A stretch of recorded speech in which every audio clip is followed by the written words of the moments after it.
541페이지요. 하다가 두 가지 못했어. 하다가. 오지를 했으니까 육지까지 했어요? 네, 칠지 할 차례네요. 네, 22. 예, 22번 경문이죠. 네, 읽어볼게요. 칠지 어리석음입니다. 제7지에는 두 가지 어리석음이 있으니, 첫째 미시한 모양이 연행하는 어리석음, 둘째 오로지 모양이라는 것은 없다고 자기하는 방편의 어리석음 및 그것의 추중이 있어 봤을 바가 됩니다. 자, 육지까지 우리가 전번에 얘기를 했는데요.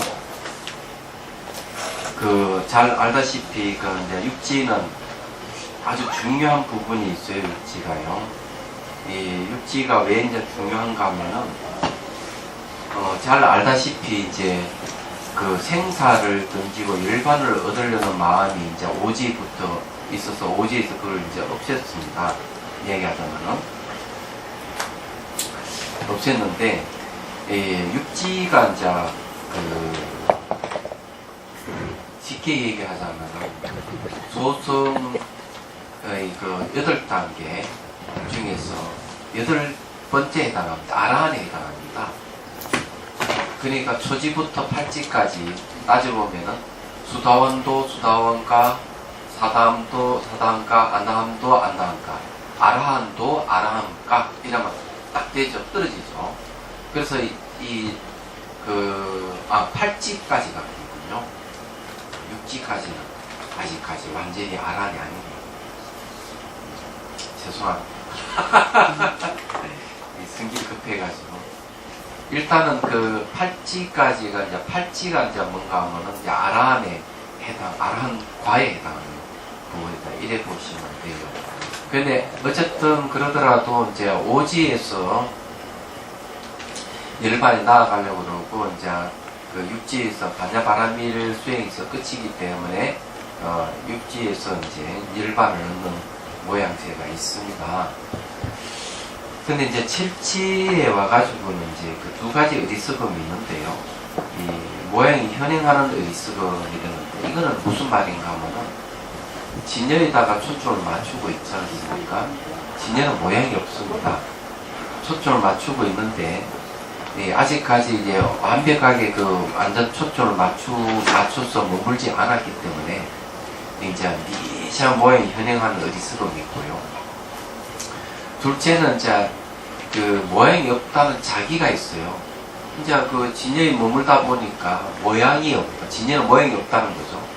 모양이 없는데 머무는 자연스럽지 못하는 자기를 해야 된다 하는 건 거기에 아직까지 의도를 갖고 있다는 겁니다. 갖고 있기 때문에 모양이 없다고 자기하는 방편의 의식이 많이 남아있고 그 추중이 있다. 거치고 무거운 속박이 있다. 이런 거 다 들어야 되겠죠. 원칙소 3번 보십시오. 542페이지요. 제7을 원행지장이다. 성유식론에서는 다음같이 말합니다. 첫째는 미시한 모양이 현행하는 어리석음이 곧 이 중에 이제 생이 있다고 집착하는 것이다. 진여는 생사가 없죠. 근데 이제 뭐가 미시한 모양이 현행한다, 나타난다 하는 건 생이 있다는 집착이 있다는 거죠. 아직 유전의 미시하게 생겨나는 모양에 집착하기 때문이다. 해석한다. 연생의 생멸, 유전이 있다고 집착하는 것이다. 진실을 말하면 멸에 통한다. 우선 첫 번째 멸을 말이 아니고 멸입니다. 멸을 거론합니다. 둘째는 순전히 자기에서 형상 없음을 구하는 어리석음이니, 자기는 뜻을 짓는다고 했으니까 아직까지 마음을 이제 두고 가지고 형상 없음을 구하는 어리석음이 있는 것이죠. 그렇기 때문에 이 어리석음이라고 얘기하는데, 진여가 묘행이 없어요. 사실은. 그러다 보니까 그게 아직까지 마음을 두고 가지고 모양 없음을 구하고 있는 것이죠. 자연스럽지 못하다는 거죠. 그럼 그게 어리석음이 됩니다. 곧 이 중에서 멸함이 있다고 집착하는 것이다. 이 멸함이 있다고 하는 건 잘 알다시피 멸할 만한 뭔가 마음이 미시함이 남아있기 때문에 멸함이 있다고 이렇게 얘기하는 거예요. 아직 환멸의 미시한 멸의 모양을 집착하여 아직 없앨 만한 게 뭐가 있다고 생각하기 때문에 멸로 돌아가는 미시한 멸의 모양을 집착한다는 거죠. 해석한다. 연생의 한 멸의 모양이 있다고 집착하는 것입니다. 그렇죠? 오로지 형상 없는 것에 대해서 관심을 기울이고 부지런히 구함으로 아직 공중에서 형상이 있는 간법에 뛰어난 행을 일으키지 못한다. 자, 텅 빈 공 가운데 이 진여는 공인데 공 가운데 형상이 있는 간법에 뛰어난 행을 일으키지 못한다는 말이 뭔가 하면 아직까지 이제 형상 없음에 이제 마음을 두고 있기 때문에 그 의도를 갖고 거의 이제 집중하고 있기 때문에 이 그 형상 없음 속에 형상 있음이라는 간법을 일으키기가 아주 쉽지 않은 겁니다. 그래서 형상이 있는 간법의 뛰어난 행을 일으키지 못한다. 이렇게 얘기합니다. 이건 이제 뭘 얘기하는 거냐면요. 진여에는 두 가지 뜻이 있어요. 하나는 잘 알다시피 불변이라는 공의 뜻이 있고요. 그 다음에 이제 수연이라 하는 인연을 따르는 불공의 뜻이 있거든요. 불공의 뜻이 있는데 제7지보살은 이 변하지 않는 공에다가 초점을 맞춘 거죠. 공은 잘 알다시피 진여 모양이 없어요. 우상이에요. 근데 이게 내가 의욕을 일으켜가지고 계속 있는 거죠. 그러다 보니까 이 인연을 따르는 그 모양 있는 간법을 일으키지 못하는 겁니다. 얘기하자면 무슨 말 이해가 되시죠? 그래서 요거는 인연을 따르는 그 모양이 있는 겁니다. 이게 유상이에요. 유상. 모양이 있어요. 모양 없는 거 모양이 있는 게 사실은 같은 진여의 모습이에요. 그래서 이제 제7지에서는 아직 멀었다는 얘기를 하고 있는 거죠.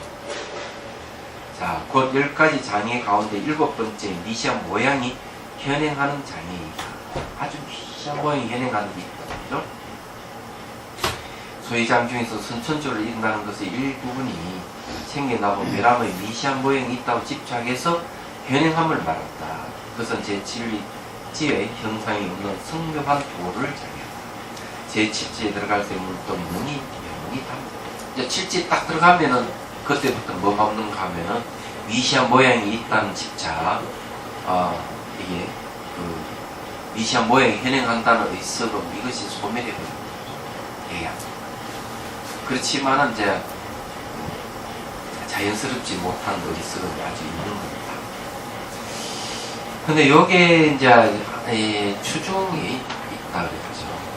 추중은 뭔가 하면은 내가 그런 두 가지 의스러움이 일어나는 것에 대해서 아주 준비된 성향이 있다는 것이죠. 이 추중은 이 거치고 무거운 속박이에요. 그래서 이거 언제든지 이 정보가 있는 이상 거치고 무거운 속박이 올라오는 겁니다.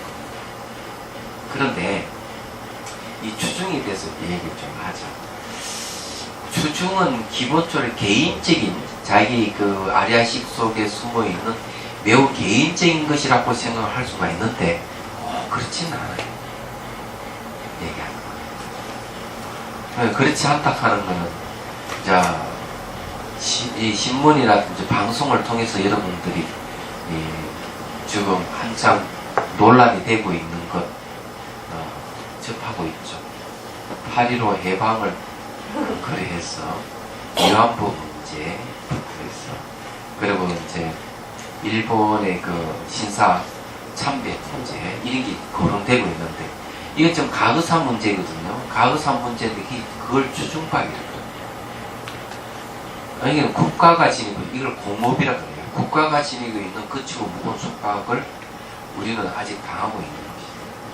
그래서 가해자는 쉽게 잊어진다고 하지만은 가해자는 쉽게 잊고 피해자는 그걸 잊지 못한다 이렇게 이제 이명박이가 얘기를 했지만은 저는 좀 다르게 생각합니다. 가해자도 잊지를 않습니다. 얘기하죠. 피해자도 잊을 수가 없어요.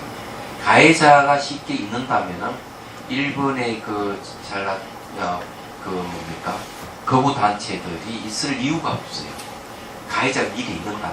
그런데 잊지를 못하기 때문에 거부 단체가 있는 거예요. 그래서 일본에서도 위안부 문제 때문에 막 그 시민들을 데모하고 일본 정부는 사죄를 해야 된다 하고 일본 국민들도 그렇게 하는데 우리 단체들 또 데모하면 그것도 막잖아요. 그 왜 그런 일이 벌어질까? 이런 게 뭔가 가해자 마음속에는 아직까지 그 승리한 성취감이랄까? 이게 뭐고 정복했던 어떤 성취감이 아직 있는 거야. 그것이 DNA를 계속 유전되고 있는 거거든.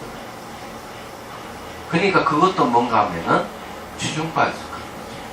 이게 벌써 세월이 60여 년 훨씬 전의 이야기인데도 아직 그 이어오고 있는 잠재되다 벌써 계속 올라오는 8.15를 전후로 해가 계속 올라오는 거야.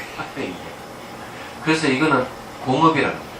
일본이든 우리나라든 일본에게 피해를 입은 일본과 대만도 마찬가지. 그러니까 신사참배를 하니까 중국과 대만에서 또 들고 일어나잖아요. 유감이다. 이런 얘기하고 있죠. 그 신사에는 누가 있느냐? 바로 전범들이 있지 않습니까? 그러니까 일본 국회의원들이 좀 정신이 없는 거죠. 왜 참배를 왜 하겠어요? 참배하는 게 자기들도 가해자에 대해서 우울 정세를 가지고 있는 거죠. 정신병이에요, 그게. 아직까지. 그러니까 평화에 대해서는 생각을 못하는 거예요. 가해를 받은 사람의 그 행복이 박탈된 것, 그 고통스러운 것을 그네들은 잊어버리고 있는 거예요. 가해자로서 우울감만 남아있는 거죠. 예. 그걸 정치적으로 이용한다는 건 비열하는 짓이에요. 얘기하자면은. 이런 게 남아있는 거죠. 이런 걸 추중하게 돼요. 거치고 무거운 속박이다. 그래서 이게 거치고 무거운 속박이라고 하는 것이 단지 개인에게만 있는 게 아니다. 그래서 국가 간에도 있고 종족 간에도 있어. 이걸 갖다 공업 함께하는 의미다. 그럼 이런 걸 이제 칼 융 같은 분은 집단 무의식이라는 이름으로 설명을 얘기하잖아요. 그러니까 한국민이 가지고 있는 집단 무의식, 일본인들이 갖고 있는 집단 무의식 속에 그게 있는 거죠. 얘기하자. 그래서 중국에서도 보면은 그 전에 한번 얘기했는데 중국에는 4대 어떤 네 가지의 아주 유명한 문학의 서적이 있죠.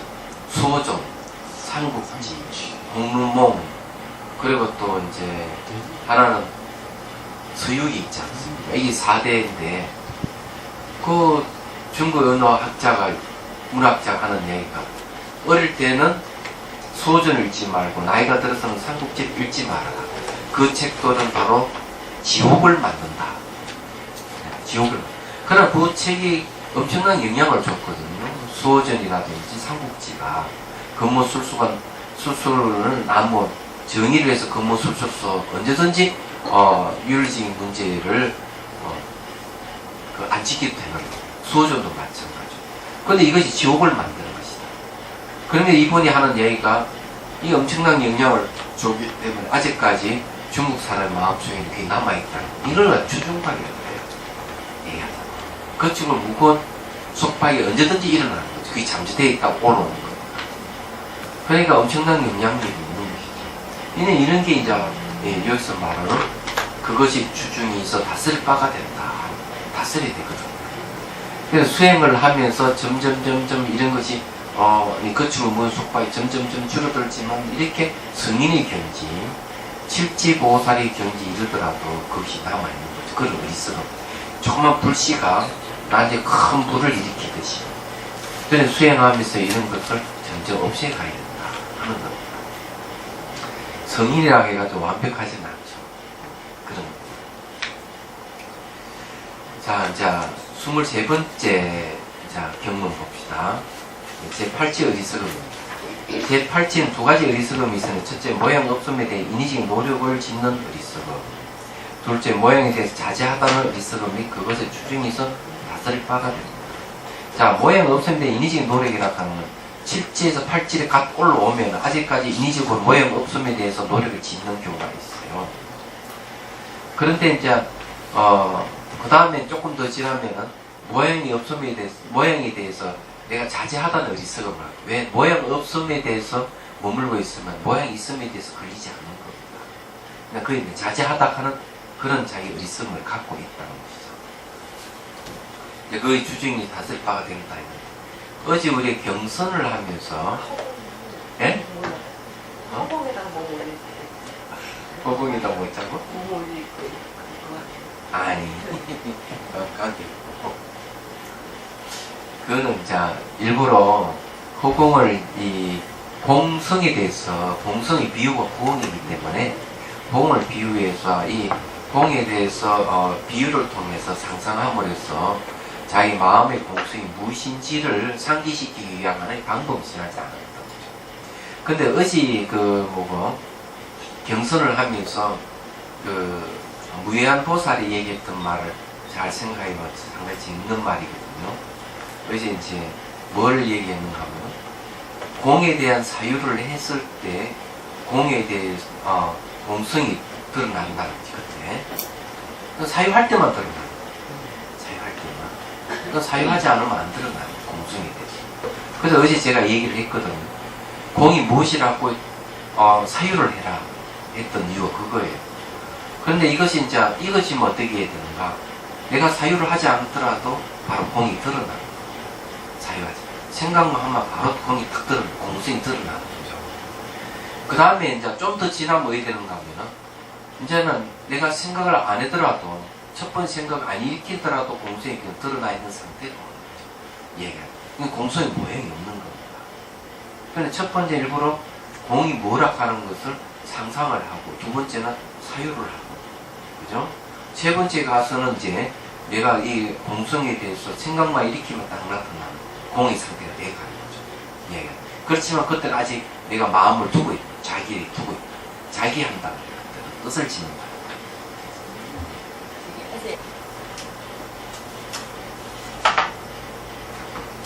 이제 컵이 있다 이거죠. 이게 우리는 컵이 있다. 근데 컵을 이걸 분석해 보면은 컵이라 하는 이거는 존재하지 않습니다. 이런 여러 가지로 이게 비랍체이기 때문에 내전 실체가 없어요. 상당히 분석해 보면은 없는데 이것이 존재하려면은 컵이 존재하려면 뭐가 필요한가 하면은 컵이라고 하는 이름이 필요해요. 컵 자체는 분석해보면 아무것도 없지만은 컵이 존재하려고 그러면은 컵이라는 이름을 부여했을 때 이 컵은 존재하는 겁니다. 이런 상태에서 이 컵은 실체 없는 컵과 이름하고 이 두 가지 관계가 연기 관계를 가지고 있는 거죠. 연기라는 건 상호 의존입니다. 이 상호 의존 관계를 가지고 됩니다. 얘기하자면. 그래서 그 유식에서 첫 번째 뭔가 변계 소집성을 얘기할 때 도르이 하에 집착하는 바의 그 대상이라 하는 것은 실제 대상 존재하죠. 언어만 있는 거거든요. 컵이라는 언어만 사실이 있는 거예요. 컵은 존재하지 않는 겁니다. 그런데 우리는 컵이라는 이름을 통해서 실제 있다고 인식을 하는 것이죠. 얘기하다. 이 말은 무슨 말인가 하면은 우리는 사물이라 하는 언어에 의해서 사물이 존재한다 이런 뜻입니다. 그래서 본다는 내가 사물을 본다는 생각을 가지게 되면 나타나는 겁니다.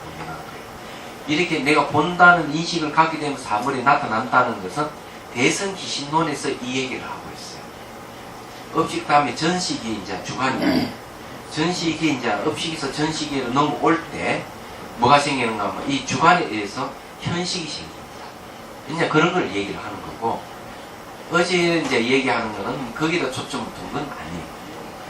그렇게 이해를 하시고 단지 여기서 얘기하고자 하는 거는 뭔가 하면은 내가 공이라 하는 걸 사유를 통해서 공이 나타난다는 것이죠. 쉽게 말해서 컵이라는 이름을 부여하면서 컵이 존재하듯이 내가 컵이라는 사유도 말이죠. 내적 언어예요. 음이라는 얘기가. 내가 공이라 하는 이해가 안 되고 공이 무엇인지 모르기 때문에 어제 했던 이야기는 이 공을 이해시키기 위해서 첫 번째 했던 일이 뭐냐 하면은 공의 비유인 호공을 상상하라. 어제 했던 건. 어제 제가 그렇게 했던 건 다 이유가 있어서 하는 거예요. 공이 뭐냐예요. 공의 거울은 모르는데 공이 전혀 모르기 때문에 공과 가장 비슷한 것이 호공이다 하는 겁니다.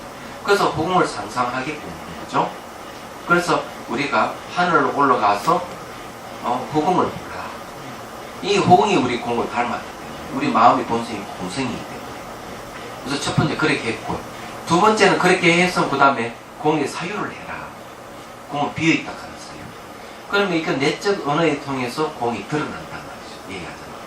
그래서 이것이면 그 다음에 뭔가 하면은 공이 무엇이나가 초점을 맞출 수 있는 자기가 그 뜻을 두는 거죠. 마음을 두서. 그 다음에 이것이면은 저절로 내가 이 뜻을 짓지 않더라도 공이 저를 드러나는 상태가 오는 거예요. 그러니까 내가 보고 있는 놈이 바뀌는지 안 바뀌는지 살피는 게 굉장히 중요한 거예요. 그래서 경선의 이 목적이 뭔가 숨 쉬지 않고 땀 흘리지 않는 놈을 찾는 데 있는 거예요. 그게 뭔가 보고 있는 놈은 숨도 안 쉬고 땀도 흘리지 않는 놈이에요. 안 바뀌고 죽지 않는 놈이에요. 이걸 발견하기 위해서 화내 거울에서 그걸 하는 눈을 떴다 감았다 하면서 확인하는 거예요. 대상하고 보는 놈만 예? 근데 그걸 통해 가지고 이제 그다음 이게 보는 놈이 그걸 같이 되는지 안 되는지 또 확인. 두 번째 확인하는 방법 그거예요. 감았을 때 형상을 그릴 필요도 없고 중요한 거는 눈을 감겨 있을 때 내가 보고 있는 놈이 이렇게 있느냐. 쉽게 말해가 눈 앞으로 감겨 있으면서 눈이 떠 있느냐 이걸 확인하는 거예요. 아주 단순한 겁니다. 평상시에 제일 편한 이제 그 팔찌 어리석음에 대해서 이 얘기를 하는데 모양 없으면 공성을 얘기합니다. 진열을 얘기하고 그래서 이것이 뭔가 모양 없으면서 인위적인 노력이 있다는 것은 내가 공성이 돼서 초점을 맞추고 있을 때는 마음을 두고 있을 때는 모양 없음이 인위적인 노력이 이제 있으면서 공성이 드러나는 거예요. 그렇지만 조금 지나면은 이제 내가 인위적인 노력하지 않더라도 늘 공을 보고 있는 상태가 되는 거예요. 얘기하자면. 그러면서 이제 그 다음 어리석이 뭐냐 공을 보고 있으니까 어떤 현상에도 걸리지 않는다는 어리석이 또 있는 거예요. 그 이 두 가지 어리석음에 대한 얘기를 하고 그에 대해서 이제 추중이라 하는 거는 바로 유루 종자를 얘기하기 때문에 마음속에 저장된 정보예요. 이게 남아있다는 거죠. 이거 다 다스려야 된다 이런 얘기예요. 자, 그 다음에 이제 소를 봅시다. 제8 부동지 장애가 부동지라 하는 움직이지 않는다는 거죠. 부동이라는 지락하는 경지 또는 마음 상태 이런 거예요. 성유식론에서 다음같이 말한다. 첫째, 형상이 없는 것에 대해서 의식적인 노력을 짓고자 하는 어리석음이다. 둘째는 형상에 대해 자제하는 어리석음이다. 형상 속에서 자제하지 못하게 하기 때문이다. 자, 그래 형상에 대해서 자제하는 어리석음이라 하는 형상 속에서 자제하지 못하기 때문에 자제하려는 마음이 있다는 거죠. 그래서 그게 어리석음이 된다 이거죠. 이것도 역시 국토를 포함한다. 국토라 하는 이런 대해서. 자, 여기에 대해서 이제 한번 얘기를 좀 해보죠. 밀라레파 얘기입니다. 이게 무슨 뜻인지를 여러분 아셔야 돼요. 밀라레파 이렇게 이제 그 성녀들이 찾아와 대론을 신청했습니다. 그러면 이제 이 논쟁을 벌이는 거죠. 논쟁을 벌이는데 여기서 이제 밀라레파가 이제 주제를 이제 냅니다. 자, 바위는 당신들 이 바위에 대해서 자제하느냐 이러니까 바위는 딱딱하기 때문에 자제하지 못한다. 딱 이렇게 얘기했어요. 그러니까 밀라레파는 무슨 소리? 그러면서 바로 바위에 대해서 나는 자제하다 하면서 바위 속으로 들어갔다 나왔다 마음대로 해버린 거죠. 그럼 이거는 뭡니까? 바위락 하는 흙이기 때문에 국토에 해당하는 거예요. 이거는 벌써 이 정도 간다는 말은 무슨 말인가 하면 밀라레파는 벌써 팔찌보살의 경지 벌써 이상 가 있는 거예요. 그래서 밀라레파를 두고 하는 이야기가 뭘 이야기하냐 한생이 부처가 되신 분이다 하고 티베트 불교에서 추앙하시는 분이거든요. 물론 그건 신통이에요. 신통이지만은 팔찌보살이기 때문에 신통이 자제하게 돼 있어요. 벌써 뭐 어떤 개념이 있는가 하면 국토에 자제하는 마음이 있기 때문에 그것도 가능한 거죠. 그러니까 두 번째는 뭔가 하면 허공은 자제하냐 못하냐 자제한다 하는데 아니다 허공은 자제하지 못하다 이렇게 했어요. 그러면서 신통을 딱 버리니까 너 움직이 보라 하니까 일단 성녀들은 움직이지 공 속에 이 공간 속에 움직이지 못합니다. 이제 이런 게 이제 이 대론에 대한 얘기가 나오는데 마찬가지예요. 그래서 이게 벌써 팔찌보살의 경지에 가면 완벽하게 이 공성에 대해서 또 무상에 대해서 완벽하게 이제 일상에 체득이 되어 있는 상태예요. 내가 보고자 할 때는 언제든지 보고 있는 보고자 하는 게 아니고 보고자 하는 마음 없이도 늘 공을 보고 진전이 늘 머물러 있는 그런 상태이기 때문에 모양 없음에 대해서는 언제든지 자제하는 거죠. 그래 모양이 있음에 대해서도 모양 없음으로 보기 때문에 얼마든지 자제하는 겁니다. 얘기하자면은 그래서 이게 모양에 대해서 자제하다는 어리석음이 있다는 얘기를 하고 있는 거죠. 이제 밀라데피를 비를 들어서 얘기하자면 그런 거예요. 그래서 이것도 국토를 포함한다는 말 그런 뜻이에요. 형상의 일부분이기 때문이다. 제8지 이상의 순전히 무르도가 자연히 일어나기 때문에. 그러니까 이게 무르락 하는 건 셈이 없는 길이에요. 무르락 하는 길 지혜입니다. 지혜가 자연히 일어난다. 내가 의도하지 않더라 일어나기 때문에 욕계시키 무색계의 번뇌가 영원히 현행하지 않는다. 그래서 팔지보살이 아라한의 경지라고 이렇게 얘기해요. 그래서 초지부터 팔지까지 얘기하면은 그 소수에서 얘기하는 그 도와 과가 도과를 얘기하면 총 8단계거든요. 8단계 마지막가 아랑가에. 근데 팔지 경지가 아랑가에 속합니다. 그래서 여기서 아랑가에 속하면서 여기서 머물러 버리면 그냥 소소한 아랑이 끝나버립니다. 얘기하죠. 그래서 굳이 가서 그 팔찌에서 다시 뭘 일으키는가 하면은 형상 있는 것에 대해서 마음을 또 일으키게 되는 거예요. 중심 부자 하는 마음을 이적해라 이렇게 하는 거예요. 여기서. 왜 그런가 하면은 열반에 머물러 있을 때는 중생을 구제를 못합니다.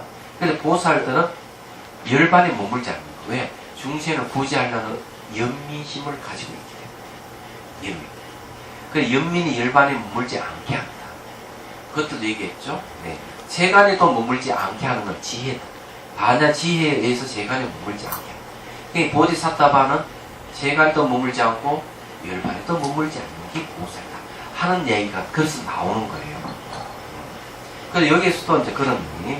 그래서 상계본 영원히 현행하지 않는다 하는 거는 아라의 경우입니다. 그러나 제70 중에 미시양 소시장만은 아직 현행할 수 있다. 그래서 아궁의 지혜와 결과가 그것이 거스지 않기 때문에 해석한다. 아궁의 지혜와 결과는 아궁의 지혜가 이끌어낸 후득 지혜와 멸진정을 말한다. 결과는 뭔가 하면 멸진정은 어딨냐 이거죠. 욕계식계 무색계를 벗어났을 때 드는 그 경지가 멸진정이에요. 그래서 조의경전에 보면은 부처님께서 멸진정에 머물러서 12연기를 관했다. 12연기를 관해가지고 부처가 되었다는 얘기가 조의경전에 나옵니다. 멸진정을 얘기할 때 벌써 욕계식계 무색계 다 벗어났다는 얘기죠. 자, 후득지라고 얘기하는 것은 뭔가 하면 일상생활에서 중생을 구제할 수 있는 힘을 가진 게 후득지예요. 선천적인 지혜는 아닙니다. 근본 지혜는 아니다. 그렇죠? 그런 얘기예요. 나중에 이제 후득지에 대해서는 나중에 또 나올 거예요. 그러면 그 중생을 구제하겠다라는 서원을 세웠기 때문에 후덕지라는 거예요. 예. 세웠기 때문에. 예, 세워야 되거든요. 근데 이때는 이게 생겨야 됩니다. 제 팔찌에서 이게 안 생기면 구지를 갈 수가 없어요. 구지에서는 뭐가 나오는가 바로 이제 언어에 대한 얘기 나오고 중심 구제하려면 언어가 필요하기 때문에 그래서 구지에서 이게 나옵니다. 자 봅시다. 본 10가지 장애 가운데 8번째인 형상이 없는 감법 속에서 가행을 지켜야 하는 장애이다. 전시장 중에서 선천적으로 일어나는 것의 일부분이 형상이 없는 감법을 하여 자연적으로 일어나지 못하게 함을 말합니다. 앞에 제5지에서는 형상이 있는 감법은 많고 형상이 있는 감법은 적다. 자 6지에서는 형상이 있는 감법이 적고 형상이 없는 감법이 많다. 이 말은 뭔가 형상이 없는 것이 있다가 초점 맞추는 게 많아졌다는 거죠. 제7지 중에서는 비록 오로지 형상이 없는 감법이 항상 상수가 하지만 가행이 있다. 가행이 있다 하는 건데 계속 전진하고 있다. 그렇죠? 예. 형상이 없는 감법 중에서 가행이 있기 때문에 아직 자제하게 형상과 국토를 나타내지 못합니다. 그렇죠. 아직까지 형상 없는데도 계속 초점 맞추기 때문에 형상과 국토에 대해서 자제를 못합니다. 우선 거기다 주력을 한다는 거죠. 이와 같은 가행은 제8지 중에 의식적인 노력이 없는 도를 장애한다. 의식적인 노력이 없는 도를 장애하다가 8지에 완전히 들기 때문에 이제 의식적인 노력이 없는 도를 장애가 없어집니다. 그러니까 하지 않더라도 저절로 수행 경지에 이르게 되는 수행 정진이 이루어지는 단계죠. 그래서 따라서 제 팔찌 들어갈 때 문득 너에게 담배한다. 그것이 영원히 담배하기 때문에 두 가지 자세함을 얻게 된다. 그래서 팔찌 경지에 가면은 모양이 없음이 된 이미지 노력이 짓는 어리석임이 없어져 버리고요. 또 모양이 된 자제하다는 어리석음도 없어지는 그 주중도 없어지는 게 팔찌 경지. 그래서 실제 팔찌 올라가면 두 가지 어리석음이 팔찌에서 완전히 소멸한다. 뭐 이렇게 얘기를 하는 거예요. 자, 이제 굳이 어리석음으로 갑니다. 이해가 되시죠? 좀 무슨 말인지. 예? 잘 들어두면 나중에 여러분들이 이제 이런 경지에 도달할 때 도움이 됩니다. 아, 이 경지구나. 우리가 이런 공부는 이제 뭘 얻는가 하면 해오를 얻습니다. 해오. 정보는 얻지는 못하더라도 이해로서의 어떤 깨달음을 얻을 수가 있는 거예요. 해오를 얻는 거. 그래서 우리가 이 공부를 하는 거는 해오를 얻기 위해서 하는 거죠. 이래 얻어두면 이제 이것이 이제 실제 수행하는데 길잡이 돼가지고 이제 신내 행정할 때 신해에서 이제 행을 해가면서 하나는 이제 정덕해가는 과정을 밟게 됩니다. 그런데 이런 공부가 없으면 해오가 안 일어나요. 그래서 이 공부가 필요한 거예요. 그래서 우리가 이 공부를 하지 않고 지겹다고 생각하는 사람은 천추에 하늘 남기게 됩니다. 우리가 이 공부는 인내심이 필요한 거예요. 그래서 부처님께서 저희 경전에 또 얘기합니다. 인내심이 열반에 이르게 한다. 이렇게 합니다. 근데 수행은 그때도 제가 얘기했잖아요.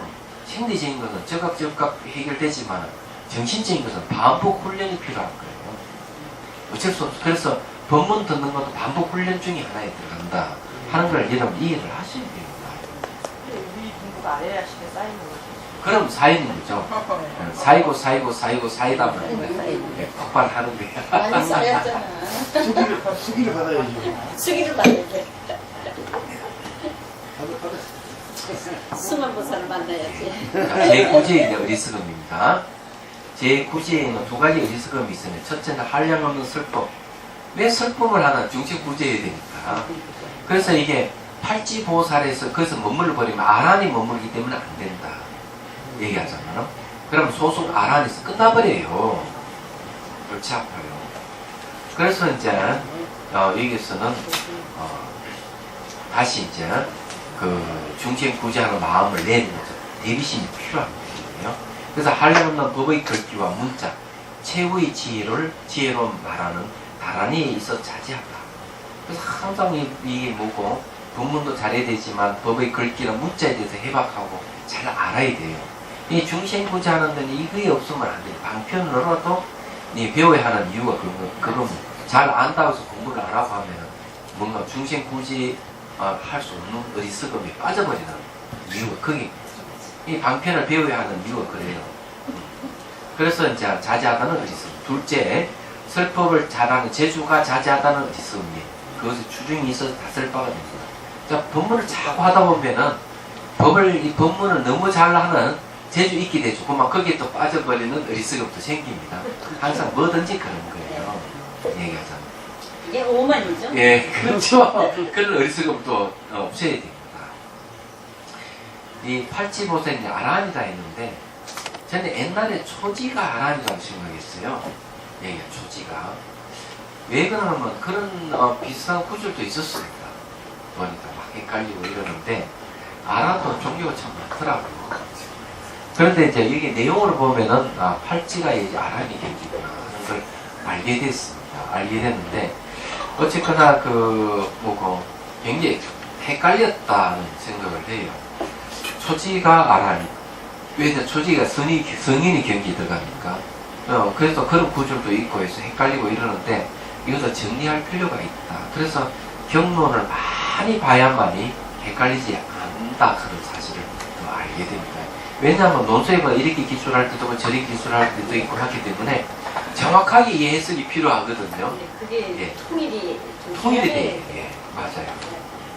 그래서 이제 보니까 이제 그런 거죠. 능가경에는 또 뭘 얘기하는 거면 전생에 이렇게 전생에 보살이 그러니까 대성의 길을 걷다가 소성의 이 세계 와가 소성의 길을 걷는 이들은 칠지 보살까지는 올라가도 팔지에는 이르지 못한다. 이런 구절이 있어요. 이런 각인이 있어요. 또 그런 걸 보면은 그도 이제 그 전생이 대성의 길을 보살 길을 걸었기 때문에 저는 그렇게 생각했거든요. 아라의 경기가 넘어가는 거구나 이렇게 생각했는데 가만히 생각해보면 그건 아닌 것 같아요. 그래도 잘 깨치셨네요. 예? 아니 자꾸 알아보면서 아니 이걸 공부를 하다 보니까 이제 정리가 되는 거지. 아니죠. 스님께서 체득을 하셨잖아요. 경기에 올라가셨으니까 그걸 아셨죠. 말로만 아니요, 진짜입니다. 말로는 누구나 다 가. 자 봅시다.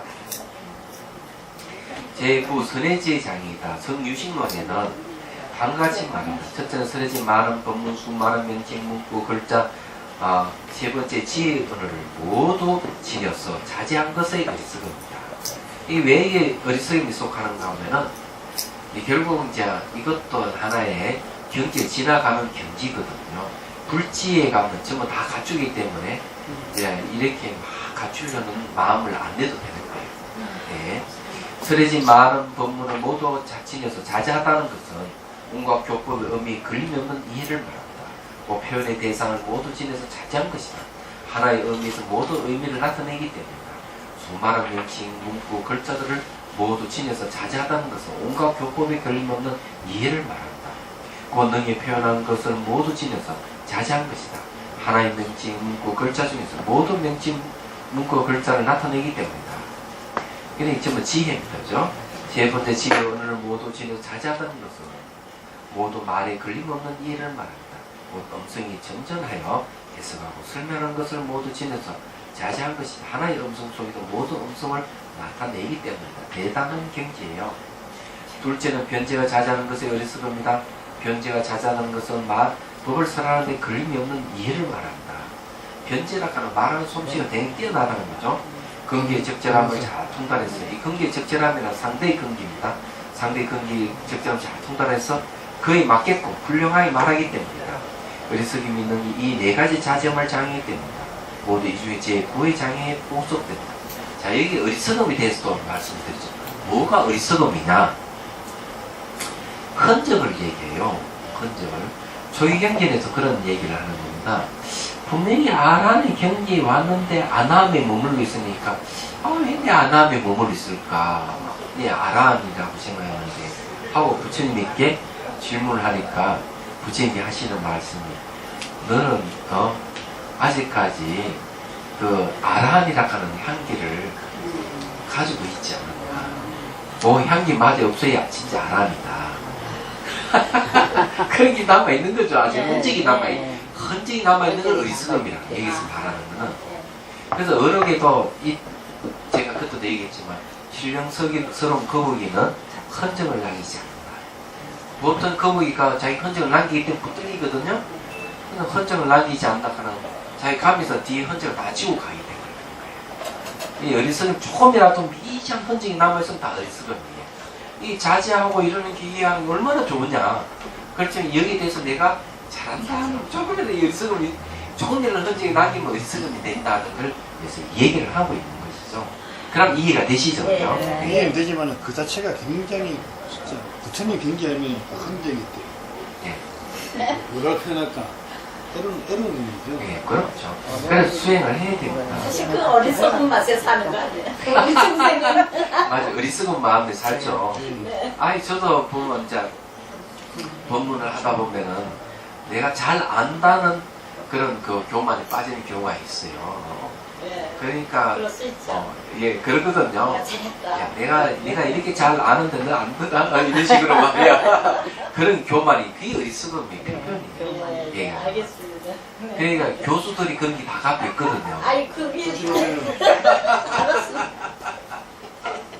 지식으로만 이렇게 얘기를 하고 예. 해주잖아. 행이 안 되더라고요. 예, 그럼요. 행도 말이죠. 내가 행을 잘한다는 생각 가지고 있으면 또 어리석음. 그것도 어리석음. 그렇죠. 예. 그럼, 항상 할 때 없이 예. 그저 무건해야 돼. 무건하면 돼. 그래서 저도 이 살아오면서 시금망진 그런 생각을 많이 가지고 있었어요. 그런 거 자제 이렇게 꾹꾹 누르고 있으면 가끔 올라오거든요. 근데 그것이 올라오면은 잘 차단돼야 되는데 차단 못하면 말로서 튀어나오는 겁니다. 그게 문제예요. 그래서 이게 잘 뭐랄까 암흑 있는 사람 보면 아이 저 아저씨 잘났다고 얘기를 딱 압니다. 예, 알죠. 그러면. 근데 그 자꾸 누르고 자꾸 올라오니까는 해야 돼. 푼수를 쌓는 게 좋아. 그래서 푼수가 이제 그 없애는 방법이에요. 네, 그렇습니다. 예. 자 봅시다. 그래서 곧 10가지 장애 가운데 9번째 남을 이롭게 하는 속에서 실천하려고 하지 않는 장애입니다. 이제 9번째는 뭔가 하면은 내 법문을 하고 남을 이렇게 해줘야 되거든요. 이렇게 하지 않으려는 장애가 있어요. 네, 그걸 없애는 게 이게 이제 9번째 장애라는 거죠. 그래서 이타행을 해요. 이타심을 이렇게 이타행을 해야 되는데 그거 안 하려는 마음이 9번째 있는 거예요. 왜 그러면 너는 그 모양 없으면 머물러 있다 보면은 하기 싫은 거죠. 그게 남을 이렇게 하는 거. 그렇죠. 근데 그게 장애가 있다는 거죠. 그런데 9번째는 그게 없어집니다. 소위장 중에서 선천적으로 일어나는 것이 일부분이에요. 유종을 이롭고 안락하게 하는 일을 부지런히 실천하려 하지 않고 자신 이익만을 즐겁게 닦게 한다. 그게 이제 일반에 머물러 있다는 거죠. 그것은 제 구지 중에 4가지 걸림없는 이해를 장애한다. 그러니까 중심 구지 못하게 하려고 안 하려고 하는 장애가 있다는 거죠. 근데 이것이 구지에 들어갈 때 문득 능이 영원히 답니다. 구지의 감흥이 싹 없어요. 그래서 선해지락하는 건 이제 중심 구지하려면 4가지 이제 이해를 갖고 중심 구지를 나서는 겁니다. 자, 제 25번째 경우는 이 했던 요까지 해야 돼요. 26번 경우까지 다 해야 됩니다. 사실은. 자, 25번 경우 제10지는 2가지 어리석음이 있으면 첫째 대신통에 대한 어리석음, 둘째 미시하고 비밀스러운 깨달음이 들어가는 어리석음 및 그것 추중에 있어 다들 바가 됩니다. 자, 이 대신통에 대한 어리석음, 자기 신통이 있기 때문에 십지보살이 경기에 들어가면 중생을 구제하는 데 있어서 국토를 만들어내요. 이런 이 땅을 만들어서 중생을 거기에 살게 해서 구제하는 힘이 있는 거죠. 그렇다 보면 거기에 어리석음이 생기는 겁니다. 그 다음에 이제 십지에 가면 그 다음에 불지 들어가거든 그 다음에요. 그래서 불지에 들어가는 의석임이 또 남아있는 거죠. 왜 그러면 불지에 들어가야만 이제 이런 어리석임이 다 없어집니다. 십지에 가면 불지에 들어간다 하는 이런 어리석임이 없어집니다. 그렇지만 그런 내가 아직까지 이런 큰 깨달음이 들어간다, 비밀성 깨달음 들어간다는 이런 생각을 이제 미시하게 가지고 있으면 그게 어리석임이 되는 거예요. 근데 이 경지에 들어가면 내가 지금 어느 경지라는 걸 스스로 안다는 그렇죠. 거죠. 그 경지에 가면 그건 없애버리죠. 그 아는 것도 없으면. 그러니까 아니까 자, 그래 어리석음이 생기는 봅시다. 원칙 소식 1번요. 제시 법원지 장애가 성유신론에서 다음같이 말한다. 첫째는 큰 신통의 어리석음이 곧 이 중에서 일으킬지는 사업을 장애한 것을 말한다. 사업이라 하면 일사자를 얘기하면 중생 구제하는 업을 사업이라고 합니다.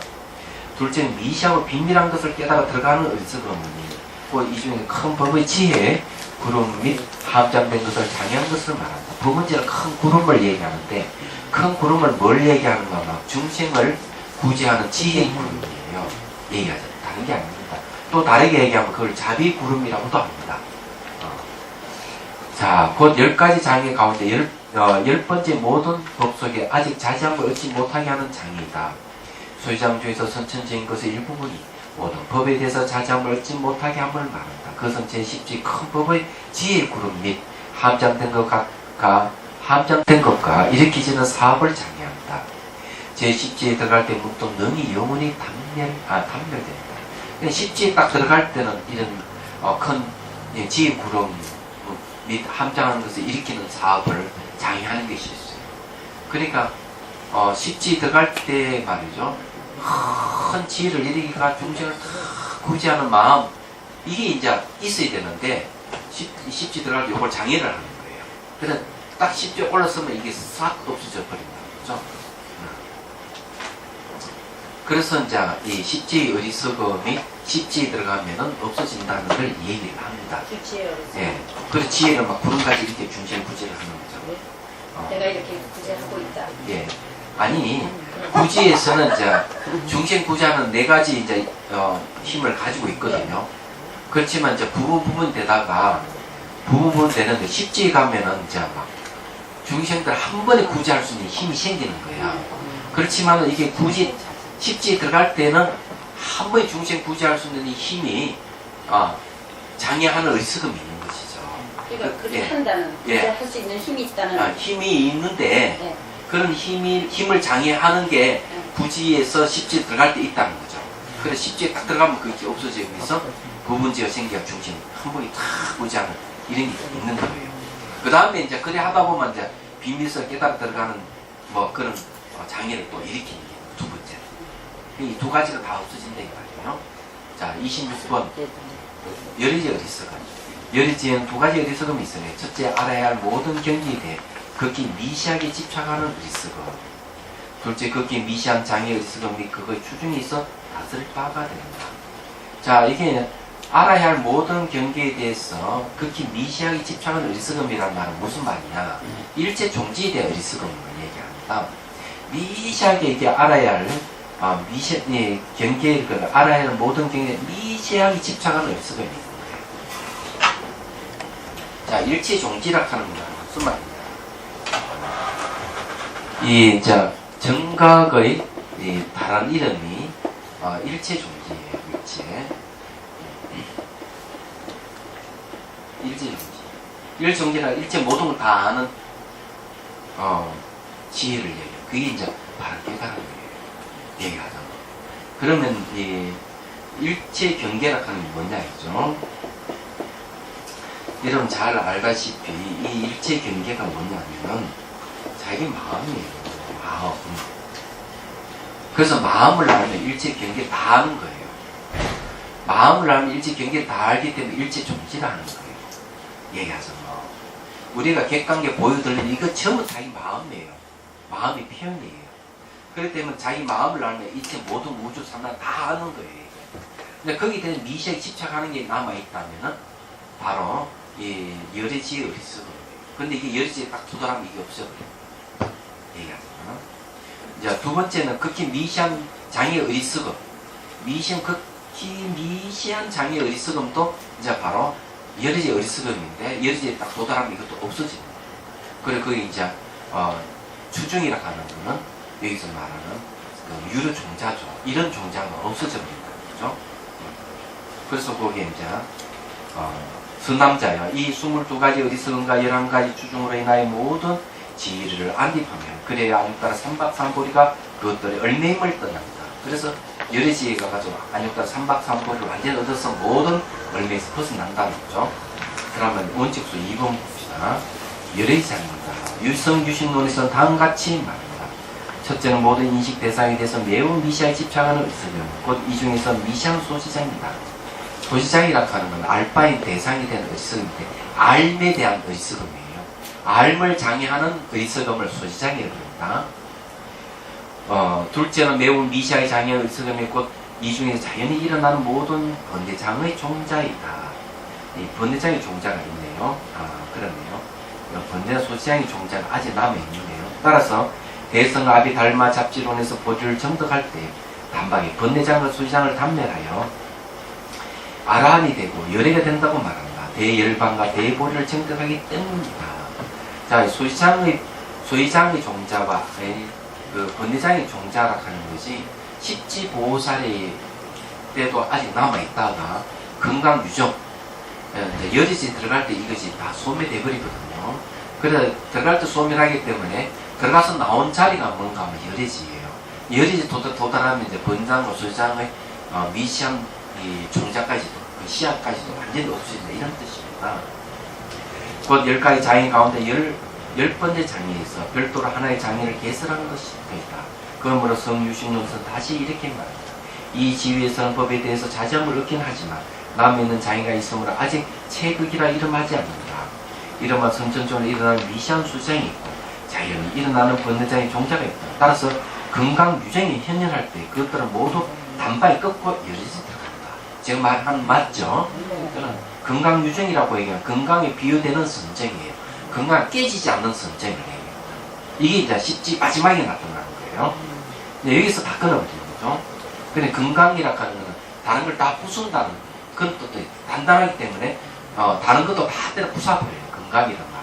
근데 건강에 비유되는 선정에서 얘기하는 거죠.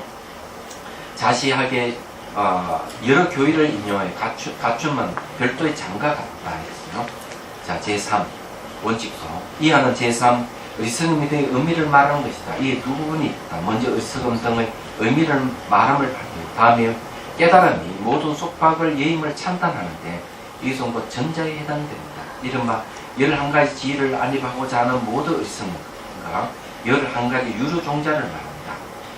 이 유루종자가 전부 다 그 깨달음, 정각이죠. 안욕따라 삼박삼을 얻으면 다 엎친다 이죠. 제2 최상 깨달음이 모든 속박을 예임을 찬다는 것이다. 이에 두 부분이 있다. 먼저 부처님께서 스스로 말씀하시고 다음에 보살이 찬탄하는데 이것은 부처님의 말씀이다. 묘가의 지혜에서 모두 의식성과 그것을 유루종자를 멀리 여임을 말합니다. 이 뭔가 하면은 안욕따라 삼박삼보리라 그것들이 얼매임을 떠난다 하는 말이에요. 그에 대한 해석입니다. 안욕따라 삼박삼보리가 위없는 바른 깨달음입니다. 깨닫게 되면 다 끝나버려요.